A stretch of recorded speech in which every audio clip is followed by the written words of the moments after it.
السلام علیکم پیارے ویورز اینڈ سبسکرائبرز۔ اس طرح کی مزید معلوماتی ویڈیوز پڑھنے کے لیے چینل کو سبسکرائب، لائک، شیئر، کمنٹس ضرور کریں مگر تہذیب کے ساتھ، اور اپنے دوستوں کے ساتھ بھی شیئر کریں تاکہ میری حوصلہ افزائی ہو سکے۔ آج کا موضوع ہے آنتوں اور جگر میں پلنے والے خطرناک کیڑا۔ یہ سور اور کتے کے جسم میں پایا جاتا ہے۔ اس کی وجہ سے اسہال، پیٹ درد اور موت ہو سکتا ہے۔ یہ کیڑے کتوں اور سور کے قریب رہتے ہیں، انسانی جسم میں داخل ہو کر زندگی بھر کی اذیت کا باعث بنتا ہے۔ یورپ میں جانور اتنے نہیں ہوتے کہ وہاں کے لوگوں کی غذائی ضروریات پوری ہو سکیں، اس لیے ان کی رسید آسٹریلیا، نیوزی لینڈ، چلی، ارجنٹینا، کینیا وغیرہ سے درآمد ہوتی ہیں۔ جنگ عظیم سے پہلے جرمن کے لیے گوشت ارجنٹینا سے درآمد ہوتا تھا۔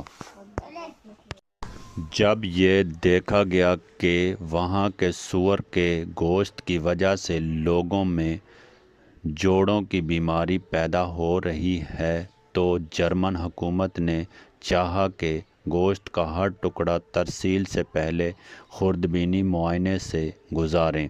اگرچہ یہ ایک مہنگا کام تھا، لیکن اس خطرناک بیماری سے بچاؤ کی صرف ایک ہی ترکیب ممکن تھی۔ چنانچہ جرمن جانے والے گوشت کی قیمت میں اضافہ ہوا اور ماہرین نے ہر سپلائی کے ساتھ سرٹیفکیٹ دیے کہ اس میں طفیلیہ کیڑے نہیں۔ کچھ عرصے کے بعد دیکھا گیا کہ تمام احتیاطوں کے باوجود کیڑوں سے پیدا ہونے والی بیماریوں کی شرح بدستور وہی ہے جو اس سے پہلے تھی۔ اب اکثر ممالک میں سور کا گوشت طویل طبی معائنوں کے بعد بازار میں آتا ہے۔ اگرچہ یہ سائنسی پیش بندیاں خوش فہمی سے زیادہ کچھ نہیں، اور اگر ہم مان بھی لیں کہ ان کی کوششوں کے بعد گوشت میں اگر کیڑے نہ ہوں گے تو اس کے گوشت کی شناخت میں شامل چربی کے دانے اس گوشت کو دل کی بیماریوں میں نامناسب غذا بنا دیتے ہیں۔ سور کا گوشت کھانے سے دل کی بیماریاں اور ہائی بلڈ پریشر کا اندیشہ بڑھ جاتا ہے۔ اسے کھانے والوں کو جوڑوں کی تکلیف ہمیشہ رہتی ہے، اور سب سے بڑی چیز یہ ہے کہ اسے کھانے والے ہمیشہ بے غیرت ہوتے ہیں۔ اسی لیے پورا یورپ غیرت کے جوہر سے محروم ہے۔ گل گھوٹ کر مرے ہوا۔ جس جانور کا گلا گھوٹ کر مر گیا ہو، اس کے جسم کا سارا خون اس کے اندر ہی رہ جائے گا۔ خون اندر رہنے کی وجہ سے گوشت جلد خراب ہو گیا اور اس کا رنگ گہرا سرخ ہوگا، جس کی وجہ سے وہ بدنما اور ذائقہ میں خراب ہوگا۔ سانس کی آمد و رفت زبردست بند ہونے کی وجہ سے خون میں کچھ کیمیاوی تبدیلیاں واقع ہوتی ہیں، جن کی وجہ سے گوشت میں ایسی تبدیلیاں آتی ہیں کہ اسے کھانا مضر صحت ہو جاتا ہے۔ چوٹ خواہ کسی قسم کی ہو، اس کے نتیجے میں ہسٹامین پیدا ہوتی ہے۔ اس کی بدبو گوشت میں بس جاتی ہے۔ بلندی سے گرا ہوا، لاٹھی سے مارا ہوا اور ٹکر کھایا ہوا جانور۔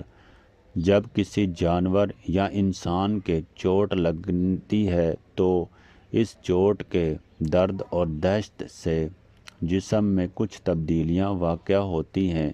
مثال کے طور پر جب ایک شخص کسی موٹر سے ٹکراتا ہے تو اس کے جسم میں کچھ چوٹیں آتی ہیں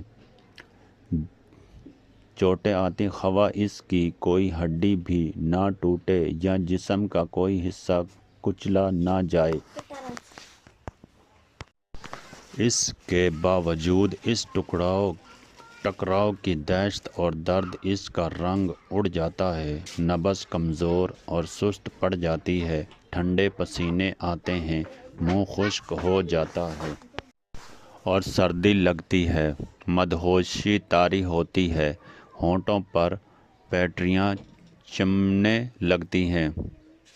اسے طب میں سرجیکل شاک کہتے ہیں۔ مریض کا بلڈ پریشر گرنے کے ساتھ آنکھوں کی پتلیاں پھیل جاتی ہیں، اس کو احساس ہوتا ہے کہ وہ مرنے والا ہے، اگرچہ چوٹ خطرناک بھی نہ ہو تو بھی اس کیفیت سے موت ہو سکتی ہے۔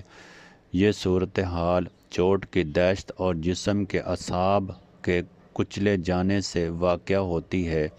چوٹ لگنے کے بعد ہر حصے پر پہلے سرخی آتی ہے، پھر ورم ہو جاتا ہے، پھر یہ جگہ نیلی پڑ جاتی ہے۔ یہ سب کچھ جھلیوں میں خون کی نالیاں پھٹ جانے یا ان کے پھیل جانے سے ہوتا ہے۔ اسی لیے ایسی چوٹ لگنے کے بعد اگر گرم پانی یا اینٹ سے سیکائی کی جائے تو ورم زیادہ ہوگا، بلکہ پہلے 24 گھنٹے کے درمیان جتنا زیادہ سیک کیا جائے گا ورم میں اتنا ہی اضافہ ہوگا، کیونکہ گرم کرنے سے خون کا دورہ بڑھتا ہے۔ اس کے مقابلے میں اس جگہ پر اگر ٹھنڈا پانی رکھا جائے یا برف ملی جائے تو سوجن میں ہر وقت کمی آتی جائے گی۔ 24 گھنٹے کے بعد سیک دینے کا مطلب یہ ہے کہ وہاں پر جمع شدہ خون واپس نالیوں میں چلا جائے۔ کہتے ہیں کہ چوٹ لگنے کے بارے میں یہ مشاہدہ جدید علم الامراض کا ایک شاندار کارنامہ ہے۔ پرانے لوگوں میں چوٹ لگنے کے بعد گرم گرم دودھ پلانے اور سیک دینے کا رواج تھا۔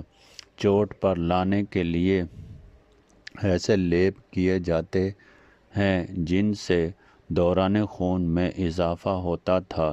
اس کے برعکس جنگ احد کے دوران جب نبی صلی اللہ علیہ وآلہ وسلم کو کندہ آلات اور پتھر سے زخم آئے تو ان کے علاج میں سب سے پہلے کام زخموں کو دھونا اور ان پر بار بار ٹھنڈا پانی ڈالنا ہوا، جس کا فائدہ یہ ہوا کہ وہاں انجماد خون نہ ہو سکا۔ پہلی بہتر طبی امداد کی وجہ سے نہ تو زخموں میں سوزش ہوئی، نہ ہی ورم آیا اور نہ ہی شوک کی علامات ظاہر ہوئیں۔ چوٹ لگنے کے بعد دہشت کے باعث جسمانی بافتوں میں ایک کیمیاوی عنصر پیدا ہوتا ہے جسے ہسٹامین کہتے ہیں۔ صدمے سے پیدا ہونے والی تمام علامات ہسٹامین کے طبی اثرات ہیں، حتیٰ کہ حساسیت سے پیدا ہونے والی جلدی بیماریوں میں بھی جسم پر پھٹی اسی ہسٹامین کی وجہ سے ہوتی ہے۔ جب کوئی شخص جنگل میں کسی درندے کو دیکھ کر دہشت کا شکار ہوتا ہے تب ہسٹامین پیدا ہوتی ہے۔ جب ہسٹامین پیدا ہوتی ہے تو درندہ اس کی خوشبو ایک فاصلے سے سونگھ سکتا ہے۔ مثلاً شیر کو جب جنگل میں کسی طرف سے ہسٹامین کی خوشبو محسوس ہوتی ہے تو وہ جان لیتا ہے کہ قریب میں کوئی ایسا جانور موجود ہے جو اس کی موجودگی سے دہشت میں مبتلا ہو گیا۔ وہ خوشبو کی سمت سفر کرتا ہوا شکار کر دبوچ لیتا ہے۔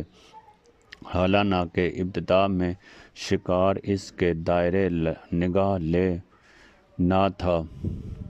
جانور میں چوٹ کھانے یا خاص طور پر کندہ آلات سے مجروح ہونے کے بعد ہسٹامن کی پیدائش کی وجہ سے خون کی نالیاں پھیل جاتی ہیں اور بلڈ پریشر گر جاتا ہے، گوشت کا رنگ گہرا سرخ ہو جاتا ہے، اس میں ہسٹامن کی بو بس جاتی ہے۔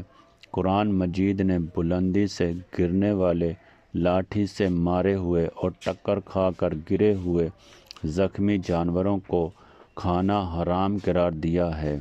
اسلام کی یہ پابندی ٹھوس سائنسی حقیقت پر مبنی ہے۔ اسلام نے ان تمام کیفیات کا احاطہ کر دیا جن میں ہسٹامن پیدا ہوتی اور جسم کو متاثر کرتی ہے، وہ تمام حالات جن میں مجروح ہونے کے بعد ہسٹامن پیدا ہوتی ہے، گوشت کو بد ذائقہ، بد رنگ اور مضر صحت بنا دیتی ہے۔ اس طرح کی مزید معلوماتی ویڈیوز پڑھنے کے لیے چینل کو سبسکرائب، لائک، شیئر، کمنٹس ضرور کریں، مگر تہذیب کے ساتھ، اور اپنے دوستوں کے ساتھ بھی شیئر کریں تاکہ میری حوصلہ افزائی ہو سکے۔ اوکے، خدا حافظ۔ اگلا حصہ پڑھنے کے لیے سبسکرائب ضرور کریں۔